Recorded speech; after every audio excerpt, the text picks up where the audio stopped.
Hi, Dr. Pat.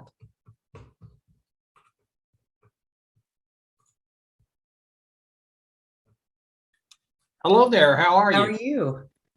Doing fine. And yourself?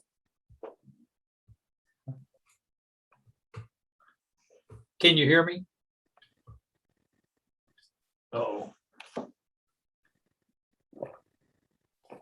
Test, test. Hi there, Mike. Can you hear me now? Oh, can you hear me?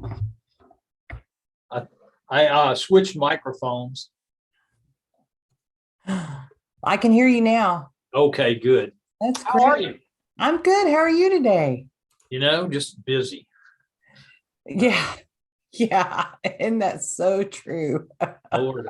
Yeah, it is. So what do you teach for us? Right now, so I haven't been with you all that long. I teach program evaluation and assessment, and in the spring I'm going to do a qualitative research course in the doctoral program. That's fantastic. That's great. Yeah, that qualitative course is really well written. I took that course now. It was like 2 or 3 years ago. They probably changed it up, but I took that course. Where are you located? I'm down in actually Kingwood, Texas, a suburb of Houston, and I'm a principal of a STEM magnet high school in Conroe Independent School District. Oh, that's awesome. How do you have time to teach for us? I also do a little bit of work for UT at MD Anderson, Oh my goodness. and now and then for the University of St. Thomas. But I will say this, man, you're in your doctoral program, the course materials are excellent. They're Oh, really good, well put together. that's a blessing. We don't have anything to compare to except for hiring the great people that have written the courses. So it's part of that. Hi, Linda. I see you're here. How you doing? I'm good. How are you? Where are you joining us from? Fayetteville, North, Oh my good. Fayetteville, North Carolina, Fayetteville State University. Oh my goodness, a long way away. Yeah, pretty good piece away. And just trying to do final exams. So will you all just please excuse me not turning the camera on. I don't do it all the time anyway, but I'm trying to multitask here. But I'm excited about the training and the workshop. We hear you. We know that everybody's just trying to get in while we can, and it can be real busy. Kathy Carroll just joined us. Kathy is one of our program directors here at ACU Online. She is in charge of health and human services, and she works in the undergrad. And y'all may know this, Mike and Linda, but about a year ago, or was it a year and a half, Kathy, we kicked off 10 new undergraduate programs. Yeah. So Kathy and I have been writing our undergraduate programs quite a bit that's what we've spent our time doing the last year and a half. I believe that it takes so much coursework to support undergrads. It really does. Yeah. Yes. I'm going to share my screen with you folks so that we can go ahead and get that as we have people popping in. So Mike, how long have you taught for us? About a year now. Oh, that's great. Yes. Wow. And about to do qualitative, huh? Looking forward to it too. That's great. KK, I just emailed you a message, just FYI. Just double check that message because I didn't want you to freak out if you started seeing the stuff. Well, hi there, Miss Ann. How are you? You have to probably unmute. Sorry, I was muted. I'm good. Good to see you. Ann is one of my instructors in our communication program. She's going to be teaching small group communication for us this next term. And a very talented young lady. I was in the drive-through today at McDonald's, and the lady said, "Here you are, young lady. Here's your buy Diet Coke, Kathy." And I was like, "Thanks for calling me young." I was just going to say that, Dina, you're not allowed to call me a young lady. It's so fun. That's so great. KK, how are you today? I'm wonderful. How are you? I mean, good, thank after being called young, that's a great way to start the day. Amen. Praise the Lord. Yes, that's so true. So good to see everybody joining us. We'll give everybody until about noon, make sure we have everybody here before we start. But I see Diane Reed has just joined us, and we have people from all over the nation here. And remind me, are you in DFW? Yep. Mm-hmm. Yeah. Right. Are y'all get 80 degrees today there? We're 80 degrees. Unbelievable. Unbelievable. I know, it's crazy. What are you, Kathy, in Springfield, Missouri, what are you hitting at? I think we're supposed to be in the 60s today. We had a meeting up in ACU Abilene yesterday, and I wore a real heavy sweater, and I was just laughing at myself because it was 70 degrees yesterday. I'm like, I'm just pretending it's winter, just pretending that we're going to have winter, but that's what it is. Yeah, we're 64 right now. Well, that's nice. Hi, Dr. Gigi. I see you there. I see that you've logged on. Good to see you. Hi, Megan. Hello, everyone. I love your logo, Dr. Gigi. That's really awesome. Thank you. Thank y'all all for joining us. If y'all would give us about another 3 or 4 minutes, we're going to make sure everybody's logged on before we start.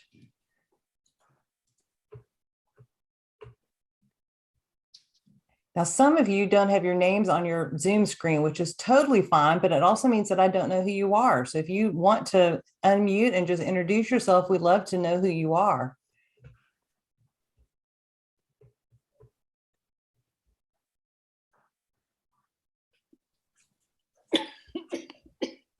No one's going to take me up on that offer.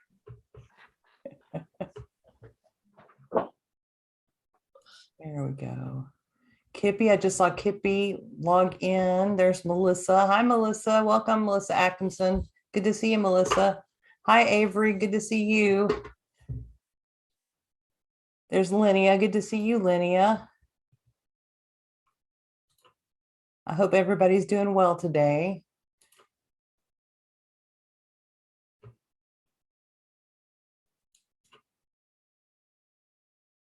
There's Linda Jackson. Thanks for joining us. And Diane Reed. Hi, Dr. Joe Perez. How are you today? Good to see you. Thanks for chatting me. Everybody can't see the chat. Everybody's only allowed to chat me here in our meeting. So, Dr. Perez, where are you joining us from today? From Lakeland, Florida. Well, that's awesome. My goodness, I wish I was in Lakeland, Florida with you. I'm in Abilene, Texas, and it's really dry now. What do you teach for us, Dr. Perez? I'm a dissertation chair. Hopefully, one day I'll teach.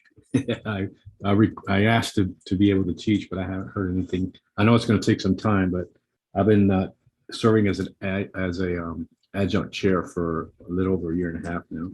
Well, that's fantastic. What's your research area? I do a lot of performance management, DEI, and organizational leadership stuff. Oh, that's great. Well, thank you so much for joining us here at ACU. We certainly appreciate it. Oh, Dr. Maxwell texted me. She said, yes, Joe is approved and I hope he will teach soon. So Dr. Maxwell agrees with you. She hopes to get you in as soon as possible. Dr. Hope, how are you today? I'm doing great. I was going to introduce myself, but I think you know who I am. Well, why don't you tell everybody who you are so they know who you are here? I'm an assistant professor and the program director for the healthcare administration programs. And I'm so glad you all are here. It's like we threw a party and people actually showed up. I'm sorry we're not serving refreshments and drinks, but we're just so excited you're here. We should have so we have about another minute. Oh, there we are. We hit 12. And Dr. Glenn is with us. Good morning, Dr. Glenn. Thank you for joining us. Hello, everyone. Awesome. And do we have Dr. Cope here? There he is. I see you. That's great.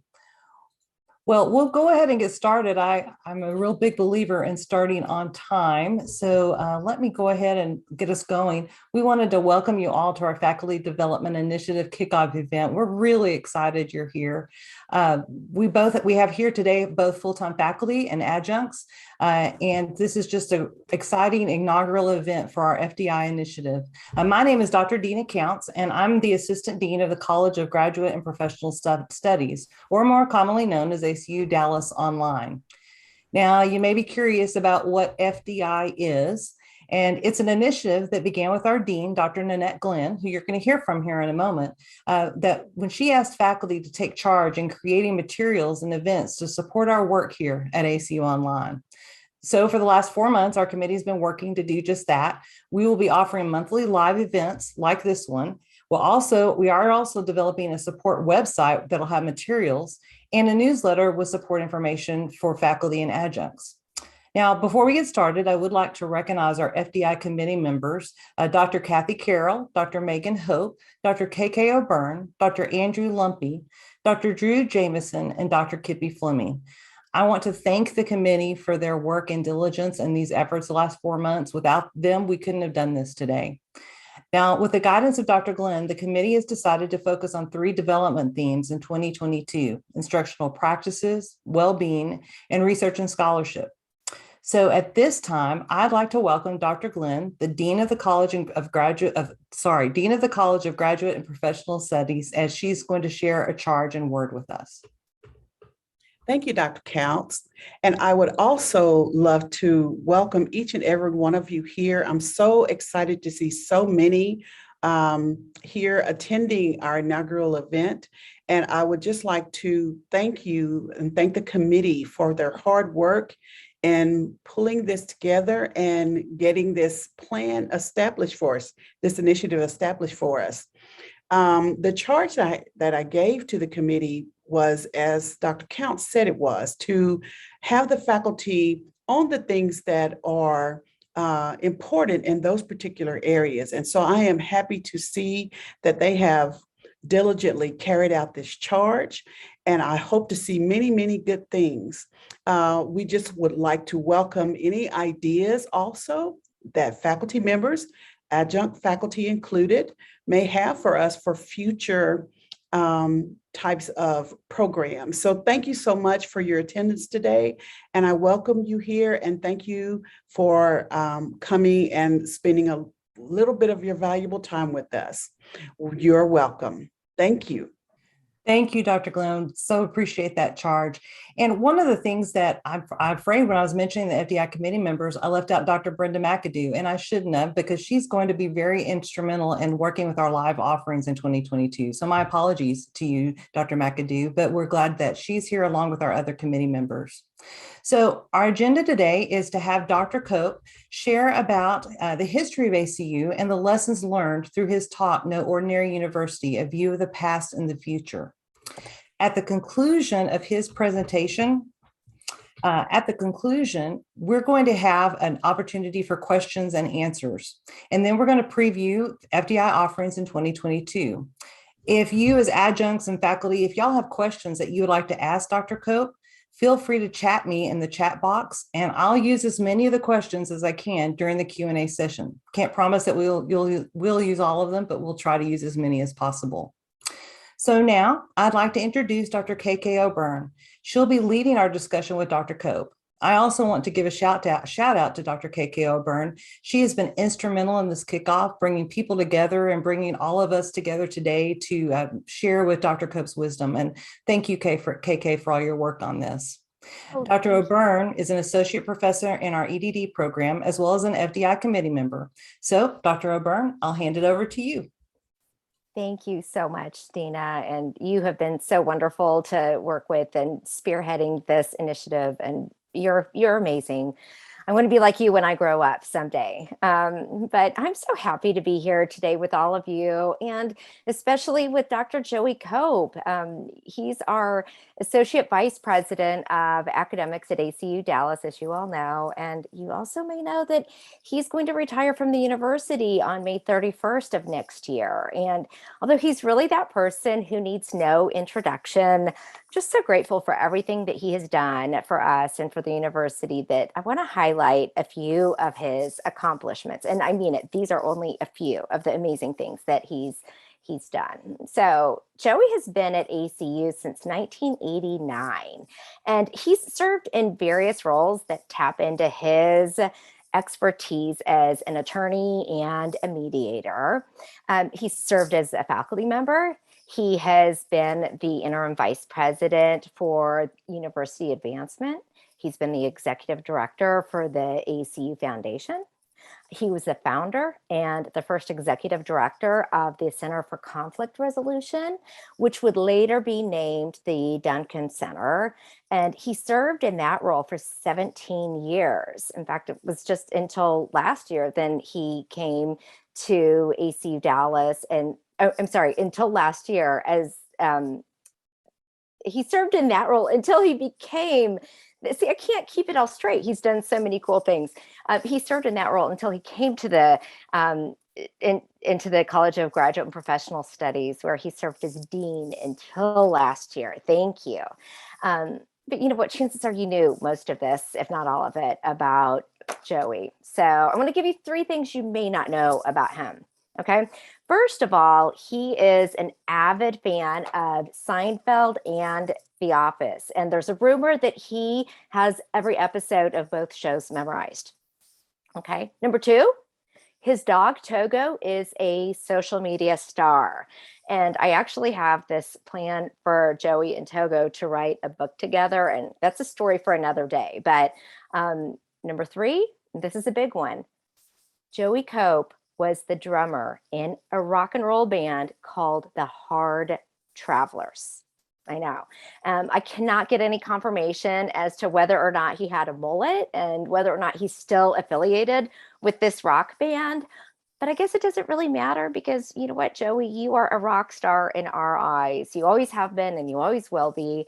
And I'm just so grateful that you're here today with us. You have so much institutional knowledge and wisdom, and you're the perfect person to talk to us about the history of ACU and where we are now and where you see us in the future. And so I'm just going to jump right in and ask you if you'll give us a brief history of ACU and our affiliation with the Church of Christ. Thank you, KK. Yes, I'd love to share some of this. Many of you know this story, or at least parts of this story. And I think that any short history of ACU has to begin with an even shorter history of Churches of Christ, if you're not fully aware of that particular faith community. The Church of Christ emerged really in the late 1700s, early 1800s, as part of the Restoration movement. We've got some biblical studies people on the call here who are going to refute everything I say later on. But this is the broad view of this. The Churches of Christ is a congregationalist movement. It means that there's no central authority for the churches. So every congregation, every local congregation relies on the people in that congregation, along with leadership, who are called elders. And much like other Protestant and Catholic faith traditions, males have been the predominant leaders, although there's a lot of conversation recently about changes in that view. This kind of funny. I was making notes and I wrote down that the mantra of Churches of Christ would be a certain thing, and then actually we wouldn't have a mantra if you really followed what we are as the Church of Christ. But we often said, as I was growing up, I heard all the time as a young man growing up, is that we speak where the Bible speaks and we're silent where the Bible is silent. And that leads to some very important things about who we are as a faith group, and also the way that ACU is formed, because we take a very special look at Scripture, and we have a very special appreciation for that. So one of the things that's marked ACU and Churches of Christ has been the very real sense that we need to be in the Scripture, that we need to constantly know what God wants us to do, as is expressed in that in that group of books and letters to individuals, especially the New Testament, although churches of Christ have historically seen the Old Testament as an important context in teaching as well. Some of the traditional teachings you see in churches of Christ through the years were, of course, the reliance on Scripture, as I've mentioned, baptism by immersion, non-instrumental music in worship, and male leadership. Now, I'll tell you this, because we have congregational style of leadership, the congregations have the ability to take a look at a lot of these traditions and interpretations and to come to different places. So you're seeing in churches of Christ wide variations in practice now. For example, the congregation I attend has been using instruments in music for some time now. Also, 20 some odd years ago, the congregation made a decision to include women in more leadership roles in the church, and most recently removed all barriers to that for the church. I also have to tell you that because of the way that the Church of Christ sometimes can be, that means that other churches of Christ don't like us very much. And so if you make decisions like that because you're not in their tradition, they say, I had a very humorous conversation years ago when I was still working in the president's office, and we had my congregation had just made some moves in regard to gender roles, and had an individual approach me, ask what we were doing. I explained to him what I understood about that, and he said, well, you probably just ought to go ahead and take the name Church of Christ off the building because you're not that anymore if you've done this. And it was obviously his opinion. And again, it's a very strong feeling. It wasn't done to be mean. It wasn't done to be condemning. It was out of his belief that this is what the Bible teaches, and I don't think that's what you're doing. So again, we see this, and because of the lack of a central authority saying this is the way things are, then we see a wide band of people within our faith tradition. We've also seen in recent years, by the way, as we've looked at things at the university, you can't say anymore, this is a purely Church of Christ university. Now, in matters of leadership and some other things, there are some ties there. But if you look at our student body, about 25% overall in the residential campus are Church of Christ affiliated, 75% are not. Although many of them are affiliated with faith communities that are very similar to Church of Christ. But there's just a wide variance of that. But again, we're tied to that group.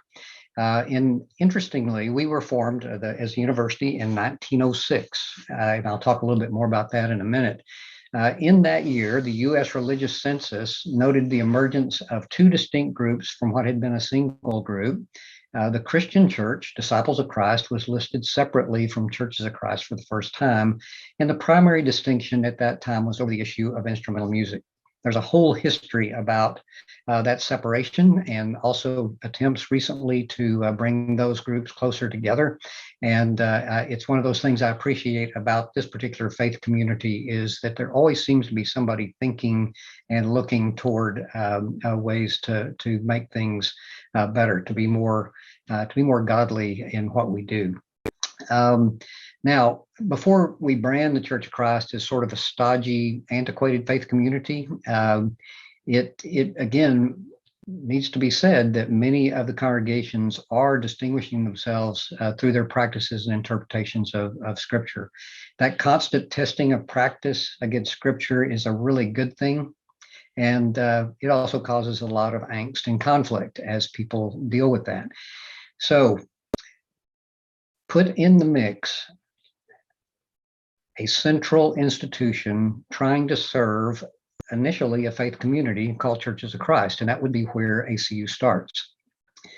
One of the people that thought that it would be a really good idea to establish Christian schools and colleges was a man named A.B. Barrett, who became the first president of what has now become Abilene Christian University.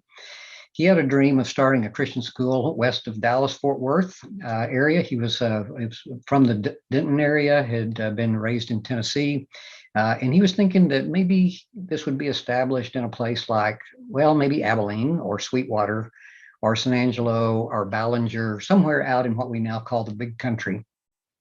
So Abilene wasn't much really about this time. I mean, it had just recently become the county seat of Taylor County.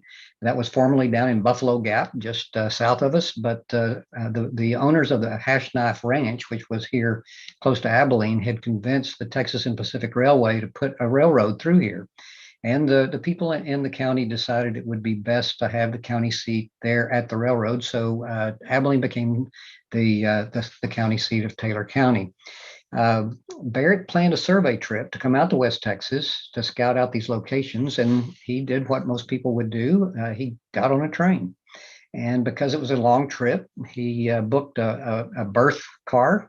I don't know exactly what they call them. I've never ridden much on trains, but anyway, he had a place to sleep on the train. And evidently it was a great ride because he overslept and he missed Abilene.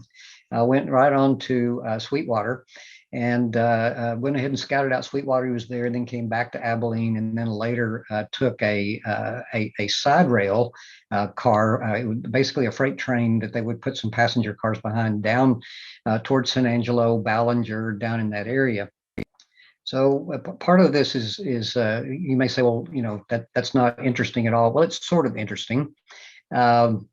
Because on that train, on his way down to San Angelo, Mr. Barrett went out on the platform to get some air. And of course, the train's moving.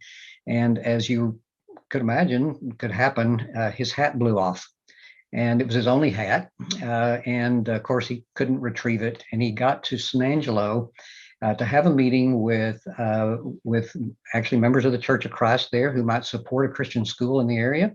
And he knew it was bad etiquette to show up to a business meeting without a hat.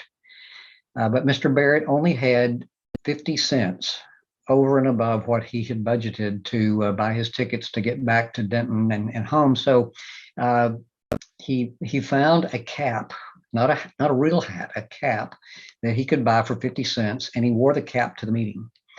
And he later reported that he thought because of that cap, he didn't confirm this with the people there, but he thought that he got the cold shoulder from the people in San Angelo because he was improperly attired for that meeting. And so he decided that that was probably the way people in San Angelo were, and he didn't want to have a school there, and he turned his sights back to Abilene. So the loss of a hat was one of the reasons that Abilene Christian is not San Angelo Christian University at this point. When he returned to Abilene, he met with several of the local Church of Christ leaders, including a gentleman, Colonel J.W. Childers, who was an elder at the Church of Christ in Abilene. And they decided that there was going to be a Christian school there and hopefully a college at some point. Mr. Childers owned some property on the west side of town at that time. If you come to Abilene now, that's pretty much in the center of town, but it was right off the railroad and very, very close to what is now Sales Boulevard. And he had some property, and it had on it the history book says it was a mansion. I've seen pictures. Not what I would call a mansion, but it was probably a large house for the time. And he was convinced to sell that property to establish the school. And Mr. Barrett was a negotiator, and he thought that the price was too high.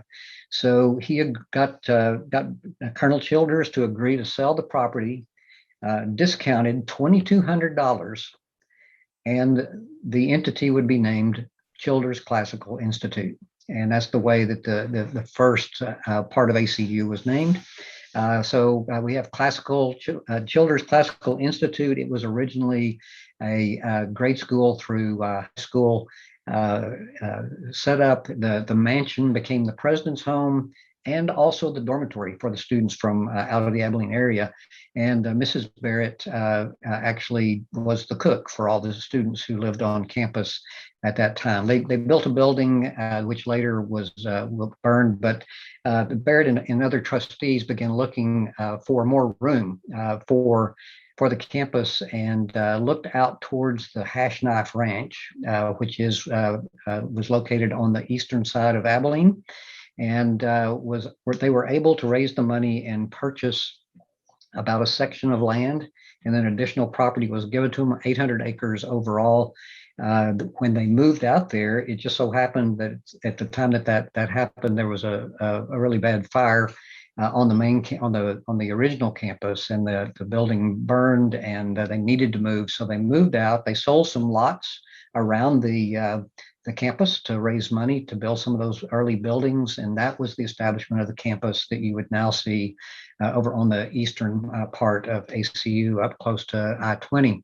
I live on part of the property that was originally gathered together. Just to the east of me is Griffith Road, which was the eastern boundary, and I live right off East North 16th, which is the southern proper boundary of the university, although the university now owns property further away from that. Again, this is a really long answer, but it's a really long history, 100 and some odd years. And so I'm going really fast to get through here, but just want to give you a flavor of where we come from. One of the important things to the Abilene Christian community, oh, by the way, there was a dispute between Colonel Childers and the Classical Institute. Seems that maybe a payment or two might have been missed on the note that was due. And so Colonel Childers hired lawyers to try to collect that. It was all resolved amicably. I guess it was our early conflict resolution program in motion. But that was settled, but it didn't take a whole lot of doing to rename the entity Abilene Christian College when the time came that they would have a college, and for the Childers Classical Institute name to be retired as we do that. ACU has, through the years, like most institutions that would be formed in a smaller community like Abilene, has suffered through financial times. Of course, 1929, all in that area, we're looking at things like the Great Depression and other difficulties. And many times there have been people who have stepped forward to take care of the university and to help in a number of ways. That continues to happen in some big ways and small ways today. All matters to us what people do. But even some things that you would find a little bit not out of place, but just a little bit out of the ordinary. For example, there was a time when the university was it wasn't a university, the college was in really difficult shape, and it was propped up with money that was loaned and given by the Hardin family. The Hardin family was an ardent Baptist family, and you may know about Hardin Simmons University, which is a Baptist university just down the street from ACU. But so that Hardin family is part of our history. And now, if you are on the main campus, the Hardin Administration Building was named in their honor. They didn't build a building. It was just to memorialize what they did in keeping things moving forward. We've had that happen again and again. Through the years, we have had great leadership, A.B. Barrett being the first president. Dr. Phil Schubert, our current president, is the 11th president. And we've been blessed with some really good people. The 8th president of then ACC, Abilene Christian College, was Don Morris. And it was Don Morris who said, "This is no ordinary college." And of course, my speech is a riff on that, in that I'm talking about this is no ordinary university, but this is no ordinary college. And during this period of time, there were a lot of things going on that needed to be addressed. For example, ACU was strongly segregated, as were a good many higher education institutions. And it was during the time of Don Morris and into John Stevens that we began to see integration of Abilene Christian University. There are some good folks out there. One of our former trustees, Billy Curl, was one of our first African-American students. And there are the stories about some of the students showing up and not being able to get through the registration line because we weren't used to having people, non-whites, enroll at ACC at the time.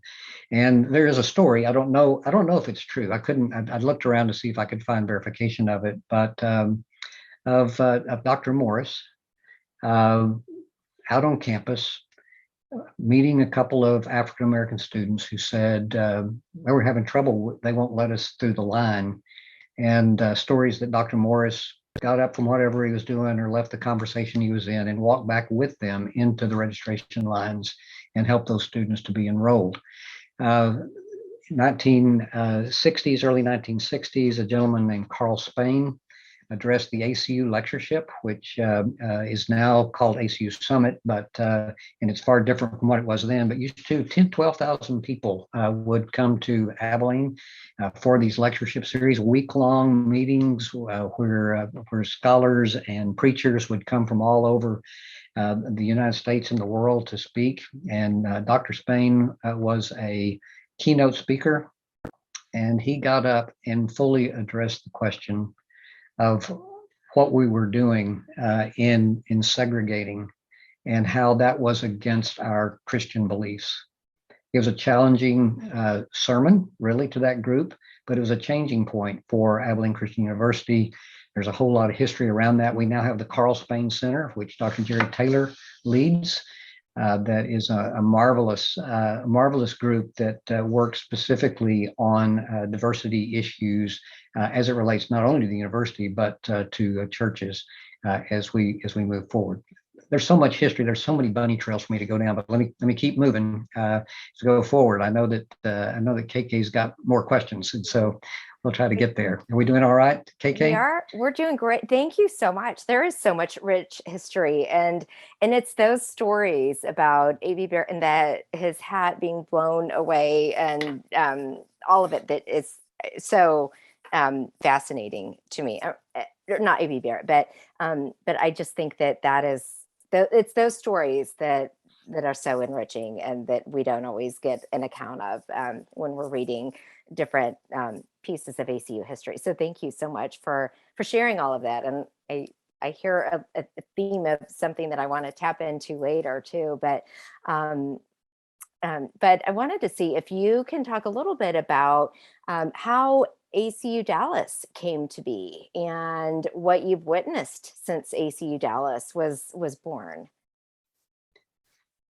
As some of you or most of you may know, ACU Dallas was officially created in 2015.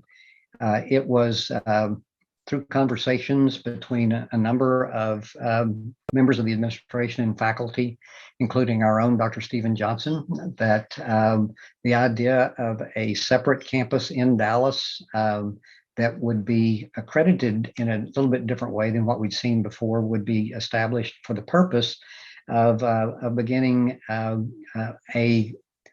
large-scale online operation. We had Dallas campuses before.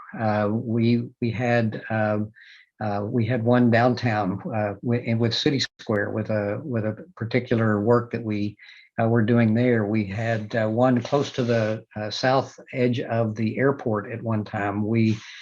I think there were two other locations that we had in Dallas, but we never did much with those. And so the idea of ACU Dallas came with the idea that it would be established as a branch campus, recognized fully as a branch campus by the Southern Association that came through. And one of the reasons that they wanted to establish it in Dallas was because rather than use an OPM, an online program manager, which we had done earlier with some of our programs, they wanted to establish the expertise and the staff to do the work of recruiting, student services, and some other things. And they felt like that the employment pool in the Dallas-Fort Worth area would be far better for that. Was one of the reasons why it was established in Dallas. The other reason is that even with online programs, we know that a majority of students will come from about 100 miles around a location of the university. And so by establishing in Dallas, we were able to open up to that market to seek students for the program. Some of you may not know that we had online programs prior to ACU Dallas. 2005, I was approached to start a master's program and in conflict resolution. I agreed to do that. A couple of months later, we had a new interim dean, Dr. Carol Williams, who came to me and said, you ought to put this online. And I remember vividly the excitement and enthusiasm that I had when I told her there's absolutely no way you can teach this online. It's just not going to happen. And a week later, she invited me to be part of an 8-day online pedagogy course. And I asked her when it would start, and she told me, and I said, well, I'm sorry, but actually going to be out in East Texas in a mediation for a week. And so I won't be able to do that. And she goes, but it's online. And this was in the early days when we really didn't have that great of internet. And so I said, well, I don't know if I can get online way out in East Texas and all that. And her staff immediately called my administrative assistant, found out where I was staying, and established that this indeed was a hotel with internet, and so that I'd be able to do that. And so for about 4 days out in Tyler, Texas, I would come in from a day of mediation, and I would go and I'd open my computer, and I took my first online course.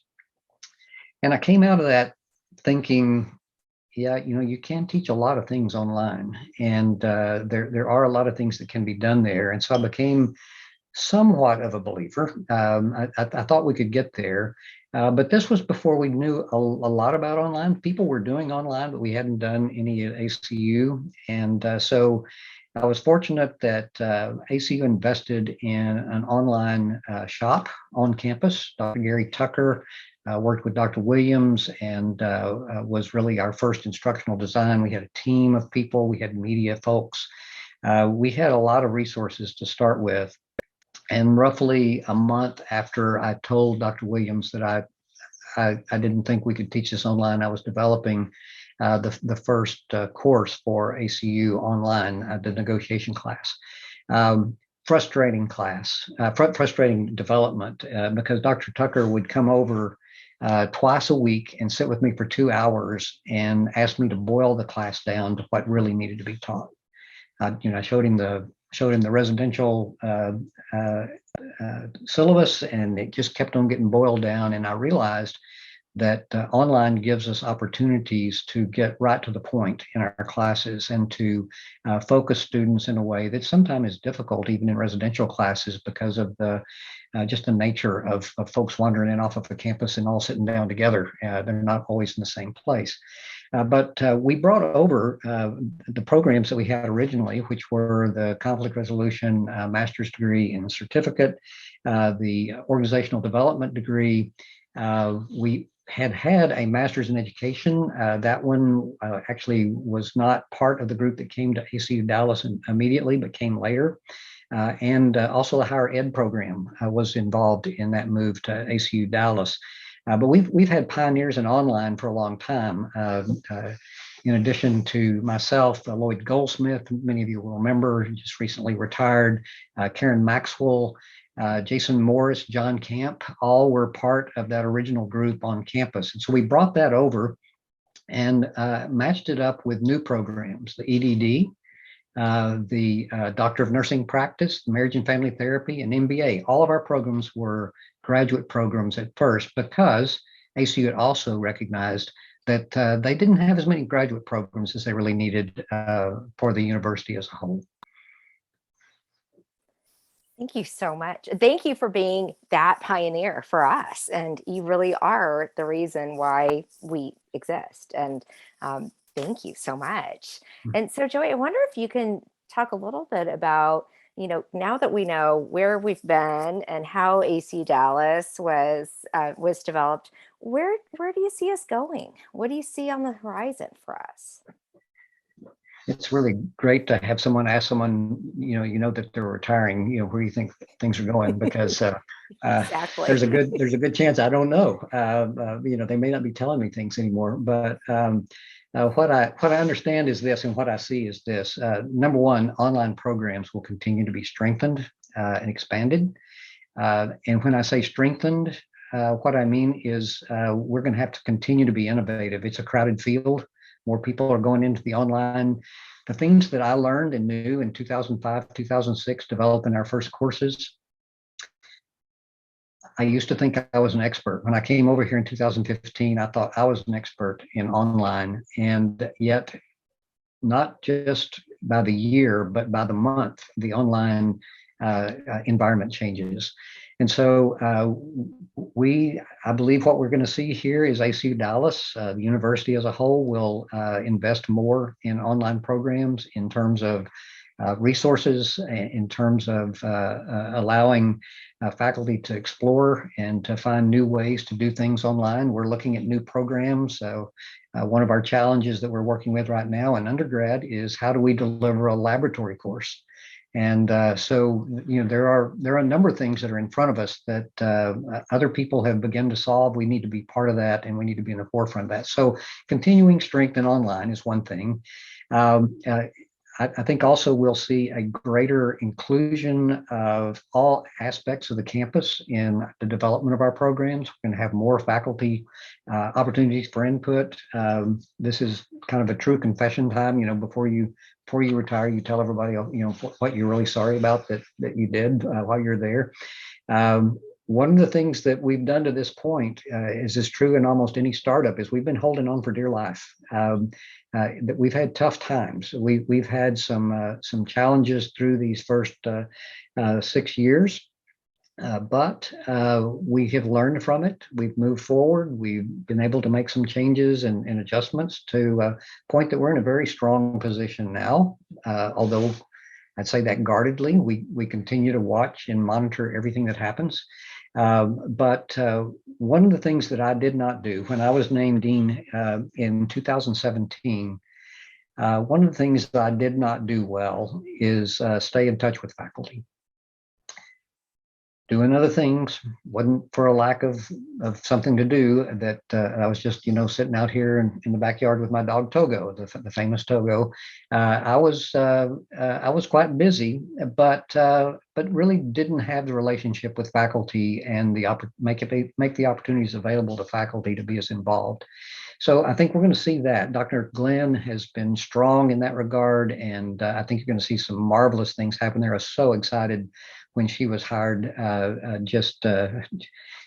Doesn't seem like that long ago, but yet she's become part of the family, and I'm just so grateful that she's here and the work that she's doing and the work that you're doing with her. I think also that we're going to see some things happen as a result of the innovation that has occurred on our campus. One thing we're already seeing is that the main campus is beginning to look at the way we do some things, not everything, but we do some things, and beginning to make some adjustments because of what we've been able to learn and do over here. I think that there will be a growing partnership and collaboration with the main campus. That's been a difficult relationship through time because ACU Dallas is really different from ACU Abilene, and it's hard to understand the cultures and the differences there, but we're making progress there.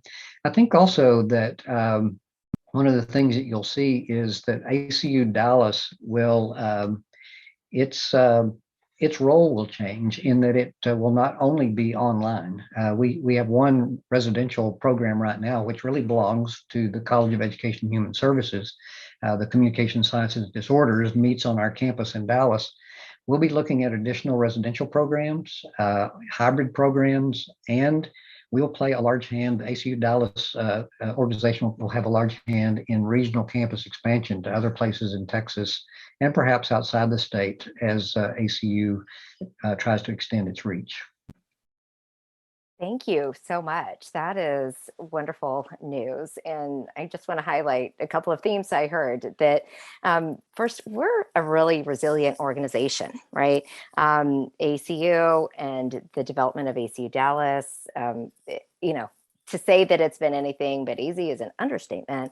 And we are resilient in large part because we have resilient leaders like you, Joey. So thank you. And another theme that I've heard throughout is innovation. And when you're talking about the Churches of Christ and how, women now are able to hold some leadership roles, and other institutions are not thrilled about that. It's that disruptive innovation that really is makes those positive changes happen. And I've heard you talk about disruptive innovation in faculty members. And tell us a little bit more about the role of faculty members and disruptive innovation and what you mean by that. Yeah, so most of you are acquainted with the theory of disruptive innovation, probably best stated by one of those Harvard professors that always gets quoted. Dr. Christensen, Clayton Christensen, said that disruptive innovation is the theory that explains how innovation transforms an existing market or a sector by introducing simplicity, convenience, accessibility, and affordability where complication and higher cost are the status quo, which sounds like a description of higher education when you think about those factors. And so higher education is a perfect place for disruptive innovation. The idea is that we can look at something. There is a good thing that happens when we have tradition and when we have systems that try to hold things in place. But at the same time, if we don't challenge traditions and systems from time to time, we don't make progress as the world changes around us. And so disruptive innovation is the idea that, hey, we're willing to try something that's different to see how it can work. And that doesn't mean it's not well reasoned or that it's reckless. So where did the faculty come in on that? Well, we've seen some elements of that already. Not too many years ago, Brian Cole, when he was leading the EDD program, said, hey, we've got some faculty members who are interested in the field and they want to pitch an idea. And the result of that was the positive leadership program. Pretty disruptive. We're going to introduce an entire track. We're going to move around our curriculum, and we're going to look at some things that are different. And it's proven to be one of the most solid tracks attracting students going forward for the EDD. Other disruptive innovation: the establishment of an online marriage and family therapy program. It's a remarkable program, and it's doing some really great things, but it has to work around some elements that a residential program does not have to work around. For example, having students go through their internship. How do you do that remotely when they may not be not only just in the city where you are, but they may not be in the state where you are, and in some cases not even in the same country? How do you develop those things to have that happen? How do we address other challenges that we have? We have a brand new precision medicine program that is one of the few in the United States in an area that is rapidly going to rapidly take over healthcare. How do we address that and work with the people that are experts in that field? Because one of the amusing things in that particular area was that the first subject matter experts establishing the courses, in the very first course, we asked, well, what textbook do you want to use? And, he looked around, on the Zoom call and said, well, the closest one we have is about 6 years out of date because of the work that's being done in precision medicine. And so work had to be done to find ways to bring the material to the students that was timely. We see that in a number of areas, but to do that, we have to have people say, wait a minute, what can I do to make this work? We were somewhat disruptive back in 2005, 2006, because we were told by a lot of people, you can't teach online. You can't replicate what ACU is online. Yet we did, because we found ways to deliver our unique Christian education and to talk about the things that were there. So faculty need to be in a position to bring new ideas to the table. I think that what we're going to be seeing is you're going to be seeing more invitations to come and present ideas and to explore about how things could happen. There's going to be more research on our campus and help with that, and that will bring disruptive innovation as well. I would urge to say, though, that disruptive innovation works in a system that has a good, solid basis. Disruption for disruption's sake will not be helpful. And so one of the ways I distinguish disruption from disruptive innovation is that disruptive innovation happens on a sound system that allows for mistakes, where you can make a mistake, but you can still recover. Disruption is where you go out without any support and try to do something that you don't know anything about. So our work going forward will be measured, but we have one of the greatest pools of knowledge and expertise in fields among our faculty. And that's where we're going to go first to look for our new ideas, not only in just subject matter content, but also in delivery of education. Wow, wow. It kind of reminds me of civil disobedience in a way, disruptive innovation.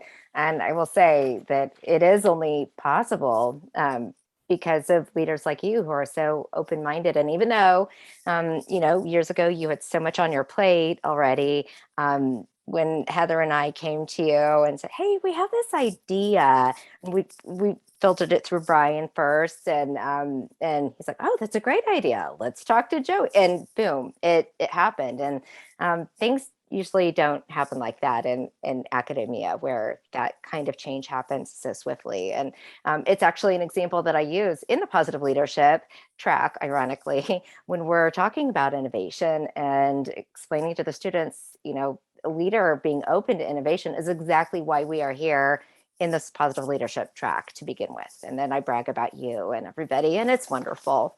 But Joey, I know that that there are people who have had questions that they've posted in the chat, but I wonder if I could just ask one quick little question. And this is a question I hate to ask because I don't really want to face the reality that you're leaving. But is there any timeline on your replacement?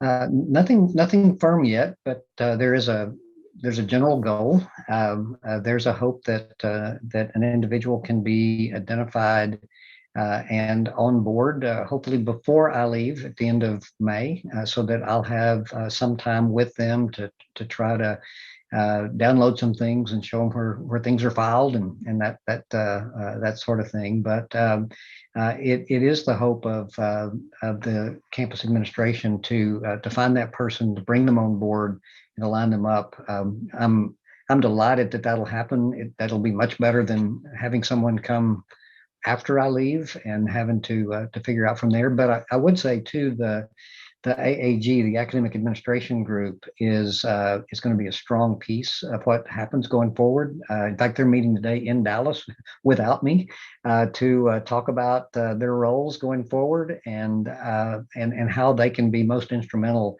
in not just maintaining what we're doing, but growing with the work that they do. And I know that the new leader for this area will work great in a great way with them as well. Thank you. And Joey, thank you so much for sharing your wisdom and your insights with us today. And I know that there are people who have questions to ask, and I'll hand it over to Dr. Counts to facilitate that. Well, actually, we didn't have any questions. No one has sent me any. So, Joy, we do appreciate your time today, but I'm going to go ahead and transition to Dr. Hope. I know we're getting close to the 1 o'clock hour, and we don't want anybody to log off before they hear about what's happening in 2022.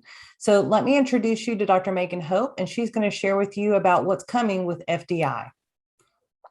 Thank you so much, Dr. Counts. And thank you, Dr. Cope, for sharing your insights and your vision for the future with us. I can say that when we were brainstorming ideas for our Faculty Development Initiative inaugural speaker, our committee unanimously expressed enthusiasm in hearing your perspectives throughout your career here at ACU. So thank you.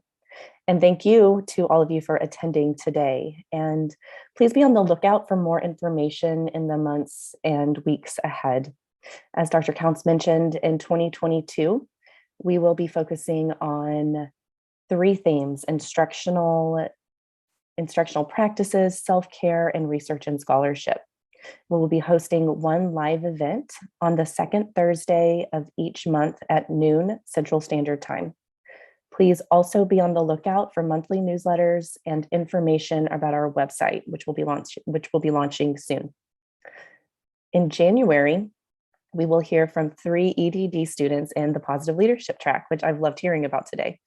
Alex Widener, Matt Daniel, and Jordan Tate, known as the Posit Trio, will share with us how positive emotions, high quality connections, and resilience overlap and complement each other. In addition to sharing what the research says on these topics, this trio tells the story of how they are experiencing the upward spiral through their budding friendship. And in February, we will hear from ACU Online's Dr. Linnea Rademacher on the topic of giving quality feedback in online learning to engage diverse learners. Dr. Rademacher received her PhD in curriculum and instruction from the University of Illinois at Urbana-Champaign. She has also taught online and created online courses since 2008 and has published articles and information on feedback and building relationships with students. She and her writing colleague have a book in publication on the intersection of evaluation and action research methodologies for practitioners in order to support just societies. I am confident that we will all gain valuable tools to improve our feedback in the online classroom from Dr. Rademacher's presentation. Again, thank you for joining our FDI launch, and we look forward to seeing you all in 2022. I hope you guys have a great afternoon. For coming. Y'all have a great day. Thank you, Dr. Cope. Could the FDI committee stay on? If you're still here, the FDI committee stay on the chat and stay on the meeting. Thank you.